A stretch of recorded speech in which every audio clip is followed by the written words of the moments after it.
Hello बच्चों, कैसे हैं आप सब लोग। आशा है कि आप सभी ठीक होंगे और आपकी पढ़ाई भी अच्छे तरीके से चल रही होगी, है ना। आपने सभी लेक्चर देख लिए नहीं देख लिए हैं? अगर आपने सभी लेक्चर नहीं देखे हो तो स्टार्टिंग से पूरे लेक्चर देखिए, बेस्ट परसेंट बनेगी आपकी। ठीक है, 10th में यूपी बोर्ड में, है ना। हम क्या पढ़ रहे थे? डाइजेशन। क्या पढ़ रहे थे? डाइजेशन मतलब पाचन, है ना। तो पाचन आप सीख ही चुके हैं। पाचन क्या होता है भाई? जटिल भोज्य पदार्थों का जैव रसायन की सहायता से सरल भोज्य पदार्थों में तोड़ना ही क्या कहलाता है? पाचन कहलाता है ना।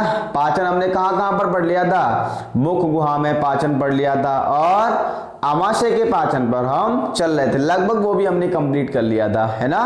आमाशय का पाचन। चलिए आज उसको थोड़ा सा रिपीट करते हैं और डाइजेशन के नेक्स्ट लेक्चर को डिस्कस करते हैं, ठीक है। और कॉपी पेन लेके पढ़ा करो, वैसे मत पढ़ा करो बस लेक्चर देख लिया, नहीं तो क्या हो जाता है, कुछ समझ में नहीं आता है, ठीक है। फिर एकदम भूल जाओगे तुम, लगे ना। क्या करना है तुम्हें? कॉपी पेन लेके पढ़ना है ना। चलिए without time wasting of lecture को हम स्टार्ट करते हैं। हमने क्या पढ़ लिया था? आमाशय में पाचन, है ना। आमाशय में पाचन में हमने क्या पढ़ा था भाई?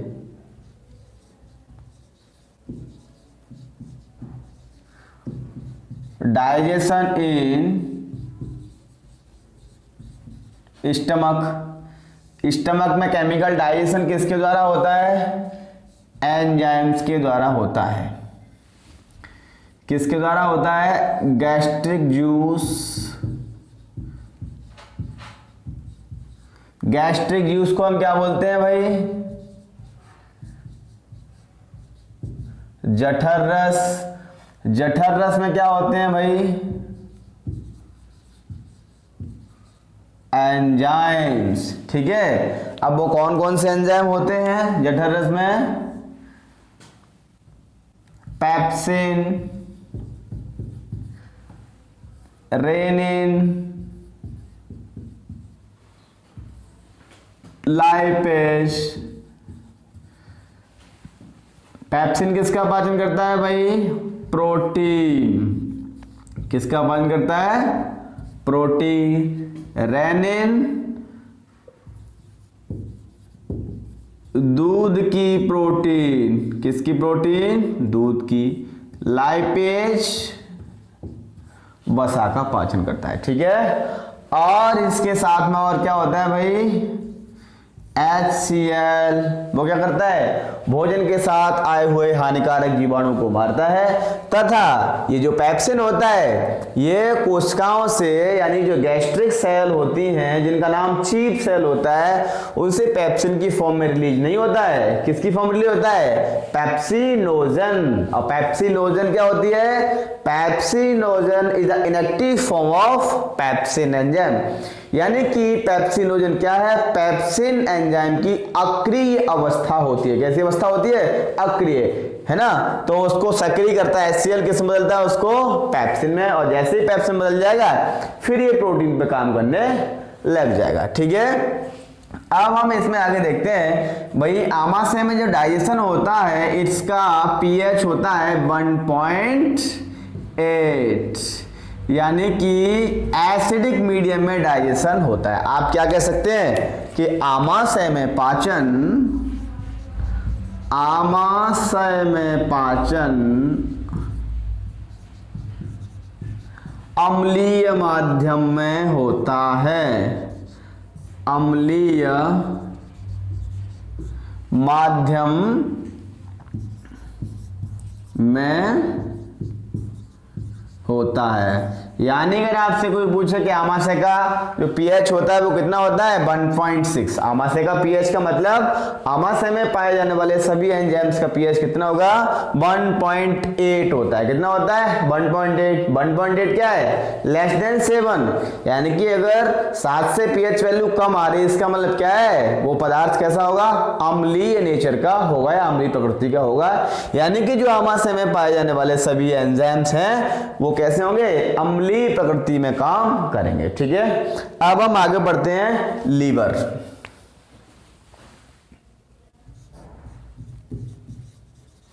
लीवर को हम बोलते हैं हिंदी में यकृत, ठीक है। आप लीवर से बहुत तरीके से यानी कि परिचित, तो आपने कोई नाम भी सुना होगा, लीवर खराब हो गया, शराब पीने वालों का लीवर ऐसा हो गया, ये प्रॉब्लम वो प्रॉब्लम, यानी कि लीवर से आप परिचित हो। लीवर की हिंदी क्या होती है भाई? यकृत होती है। ठीक है, अब देखो लीवर कहाँ होता है? ये लीवर होता है बेटा एब्डोमिनल कैविटी में। कहां पर? Abdominal cavity. कौन सी कैविटी?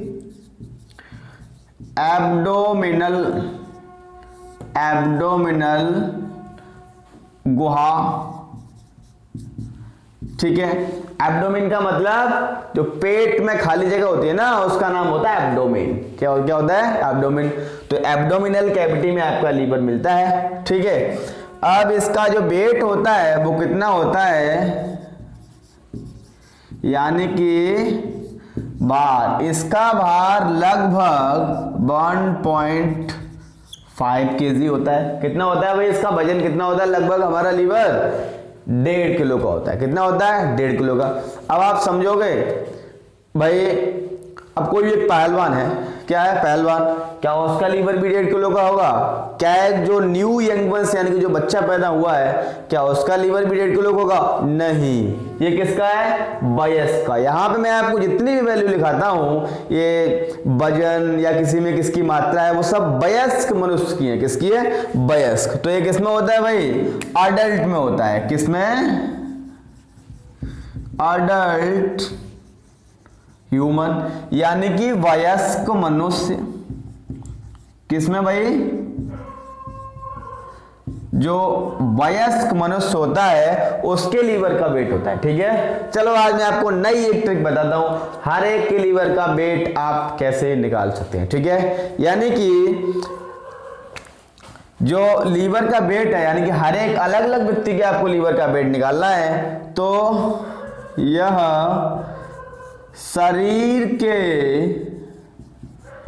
भार का 1/40 kg होता है। कितना होता है? 1/40 kg, यानी कि 1/40 भाग होता है शरीर का। अब मान लिया एक व्यक्ति कितना है भाई? एक व्यक्ति 60 kg का है। कितने का है भाई? 60 kg का है। आपको इसके लीवर का वेट निकालना है। चलो इसको निकाल लेते हैं। कितना होता है? 1/40। कितना होता है? 1/40। तो आपका कितना हो गया भाई?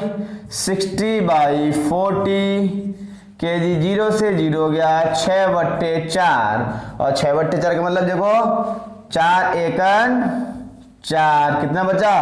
2, 4 पंजे 20। समझ में आ गया?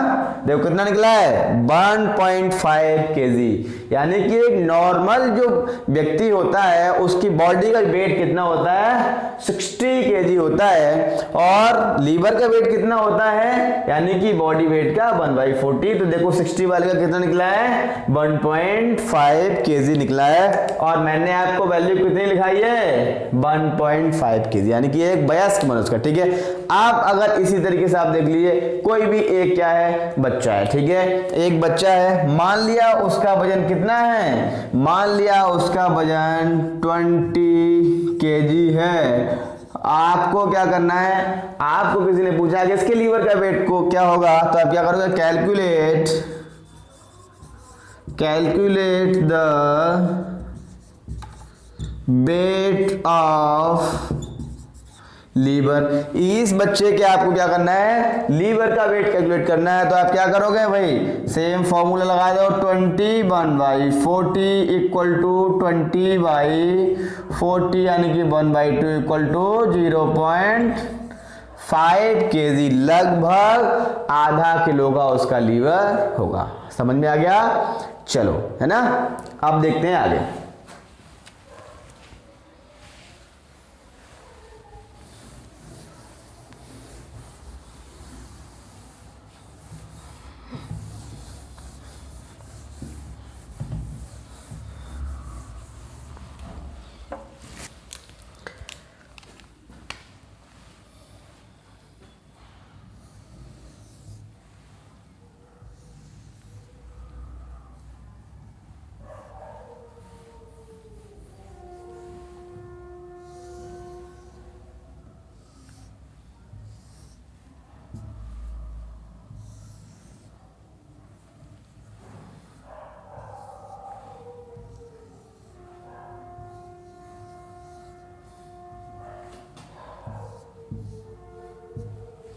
देखिए ये आपका क्या बन गया, ये आपका बन गया लीवर। क्या बन गया ये?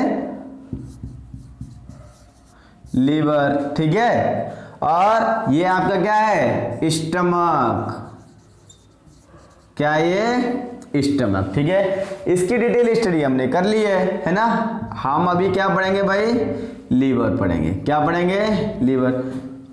देखो अब इस लीवर का वेट मैंने आपको अभी जस्ट कितना बताया था? 1.5 kg, ठीक है। अब इसके नीचे देखो ये एक ना थैली सी लटक रही है ना, ये एक थैली सी, इसका नाम है गॉल ब्लैडर।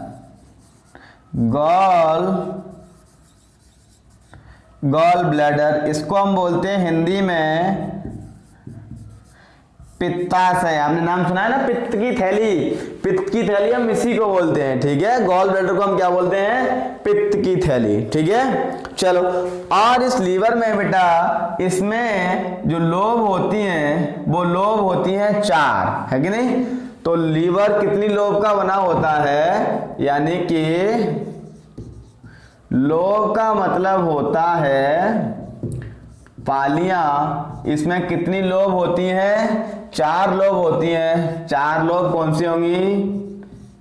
लेफ्ट लोब और राइट लोब और क्वाड्रेट लोब। क्वाड्रेट लोब और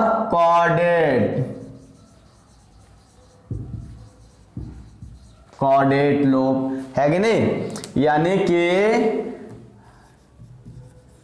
बाईं पाली और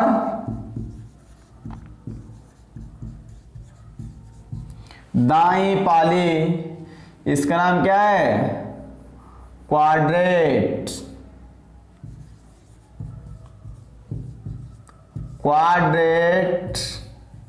पाली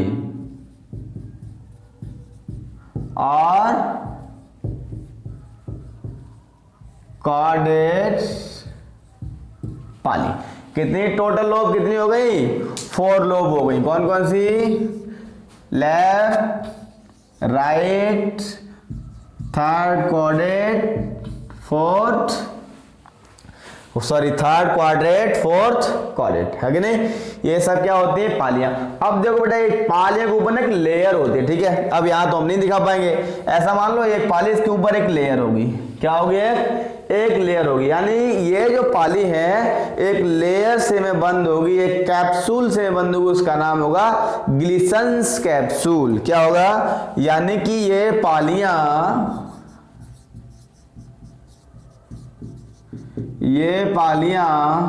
एक आवरण को बेटा इंग्लिश में बोलते हैं हम लेयर में बंद रहती हैं। किसमें बंद रहेंगे? लेयर में बंद रहती हैं, जिसका नाम क्या होगा भाई? जिससे ग्लिसन्स कैप्सूल, ग्लिसन्स कोष कहते हैं। जिसको क्या बोलेंगे हम? ग्लिसन्स कोष कहते हैं, ठीक है। यानी कि जो पालियां हैं ये एक चैम्बर नुमा संरचना में बंद होंगी, उसका नाम क्या होगा? यानी कि इसके ऊपर लेयर होगी, कैप्सूल जैसी लेयर बना रही होगी। ऐसा मान लो कि पालियां ना एक थैले में पड़ी हुई हैं, ठीक है। पालियां किसमें पड़ी हुई है? एक थैले में, ठीक है। तो थैला एक कैप्सूल हो गया, ठीक है। और उसमें जो भी सामान रखा हुआ है वो क्या हो गया? वो लोब हो गई, है ना। तो थैले से का नाम क्या हो जाएगा? Glisson's capsule. ग्लिसन्स कैप्सूल या ग्लिसन्स कोष कहते हैं। समझ में आया? चलो, अब इन लोब से, ये लोब किसकी बनी होती हैं? ये लोब बनी होती है बेटा हेपेटिक सेल की। किसकी बनी होती हैं? Lobes are made up of hepatic. कौन सी? Hepatic cell. यानी कि जो लोब्स हैं, किसकी लोब्स हैं? लीवर की। यानी कि पालियां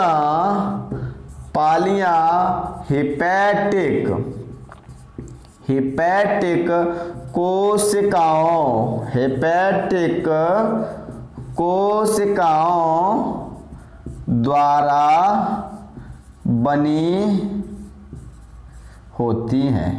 पाली किसकी बनी होती है? हेपेटिक कोशिकाओं की बनी होती है। देखो पालियों से बना है लीवर, पालियां बनी हेपेटिक कोशिकाओं की, तो अल्टीमेटली लीवर में, लीवर कौन सी वाली कोशिकाओं से बना हुआ है भाई? कौन सी कोशिकाओं से बना हुआ है भाई? Hepatic cell. कौन सी सेल भाई?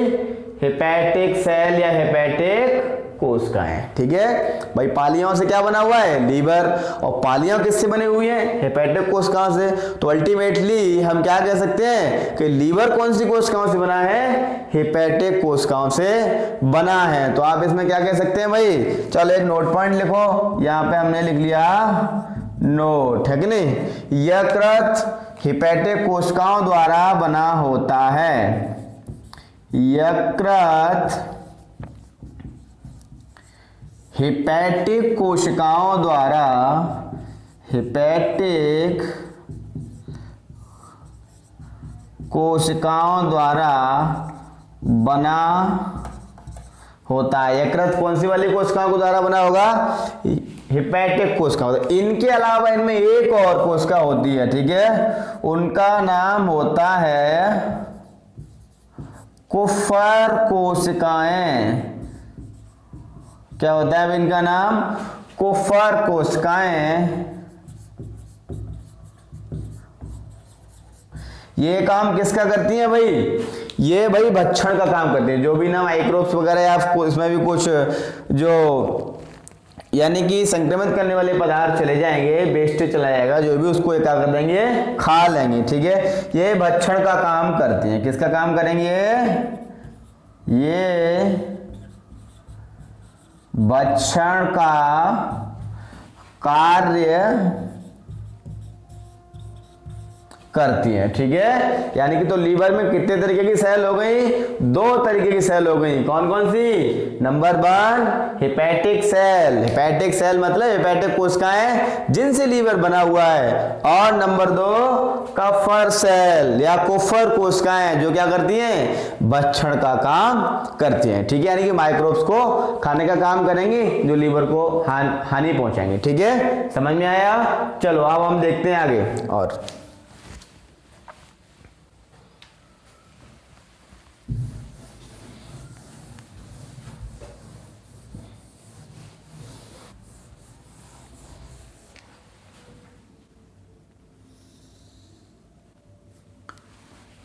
है ना, देखो लीवर का काम क्या है भाई? अब हम देखते हैं लीवर का काम। डाइजेशन में लीवर का काम क्या है?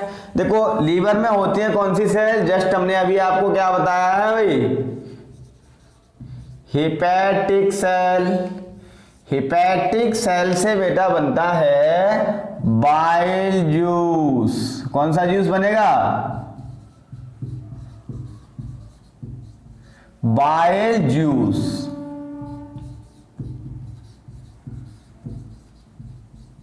बाइल जूस को हम हिंदी में बोलेंगे पित्त रस। क्या बोलेंगे? पित्त रस। यानी कि क्या बनता है भाई? पित्त रस, है ना। पित्त रस किससे बनेगा भाई? लीवर में हेपेटिक सेल से बनेगा। किससे बनेगा? हेपेटिक सेल से बनेगा। ये पित्त रस क्या करता है भाई? ये पित्त रस इमल्सिफिकेशन में हेल्प करता है।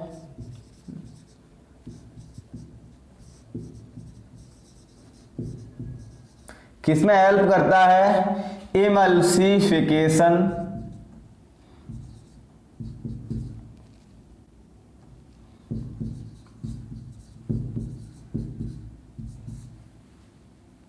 इमल्सिफिकेशन ये किसमें हेल्प करेगा भाई? इमल्सिफिकेशन। अब आप सोचोगे इमल्सिफिकेशन क्या है? हेल्प तो जब करेगा जब हमें इमल्सिफिकेशन पता होगा। ठीक है, देखो कोई भी ना कि आपने क्या खाया? वसा खाया। क्या खाया? वसा। अब वसा की भाई बड़ी बड़ी क्या होती हैं? बड़े बड़े मॉलिक्यूल होते हैं। क्या होते हैं? मॉलिक्यूल मतलब बड़े बड़े अणु होते हैं। वो पित्त रस की सहायता से वसा के छोटे छोटे अणुओं में टूट जाते हैं। इसी क्रिया को हम बोल देते हैं इमल्सिफिकेशन। क्या बोलते हैं? इमल्सिफिकेशन। यानी कि वसा के बड़े अणुओं का वसा के बड़े अणुओं का छोटे छोटे कणों में टूटना ही क्या कहलाएगा भाई? इमल्सिफिकेशन कहलाता है। ठीक है, एग्जाम्पल आप कैसे ले लोगे? जैसे कि मान लिया आपके पास क्या है, ये एक वसा का बड़ा अणु है, ऐसे ऐसे आपके क्या है वसा के बड़े अणु हैं। ठीक है, इन पे क्या आया भाई? इन पे चलिए आपने क्या डाल दिया, इन पे आया क्या? पितरस। ये पितरस आ गया है कि नहीं? क्या आ गया इसमें? पितरस क्रिया कर गया। फिर किस में टूटा भाई? ऐसी ऐसी छोटी छोटी बूंदों के रूप में इनको तोड़ दिया। किसने तोड़ दिया भाई? पितरस ने। तो इस क्रिया का नाम क्या हो जाएगा? इमल्सिफिकेशन। ठीक है, यानी कि जो largest molecule of fat convert into the smallest molecule of fat by the help of bile juice, that called as emulsification. समझ में आ गया? इमल्सिफिकेशन क्या होता है कि जो लीवर है, लीवर में क्या है भाई? राइट लोब और लेफ्ट लोब। कौन सी लोब? इनसे एक एक ट्यूब निकलेगी और वो ट्यूब दोनों मिलकर के ट्यूब निकलेगी। उस ट्यूब का नाम क्या होगा? Hepatic vein. क्या नाम होगा भाई? हिपैटिक वेन, यानी कि हिपैटिक सिरा। आप ट्यूब निकलने के बाद इसमें एक बन गई। ठीक है, इसका नाम हो जाएगा कॉमन हिपैटिक वेन, यानी कि सामान्य हिपैटिक सिरा। अब ये यानी देखो, ये आपकी कौन सी हो गई? राइट हिपैटिक वेन,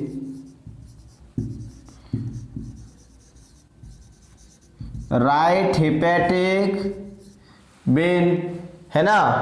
और ये लेफ्ट वाली से निकली है तो इसका नाम क्या हो जाएगा भाई? Left hepatic vein, left hepatic vein. ठीक है, अब ये दोनों जो मिल रही हैं, ये दोनों देखो, ये दोनों लेफ्ट इस जगह पे मिल रही है, तो अब इस जगह पे मिल रही हैं। अब इस मिलने वाली जगह का नाम क्या होगा? अब ये दोनों मिल गई, देखो ये दोनों मिल गई, ये दोनों मिल गई। अब इस मिले हुए का नाम क्या होगा? इसका नाम होगा कॉमन हिपैटिक वेन। क्या होगा भाई?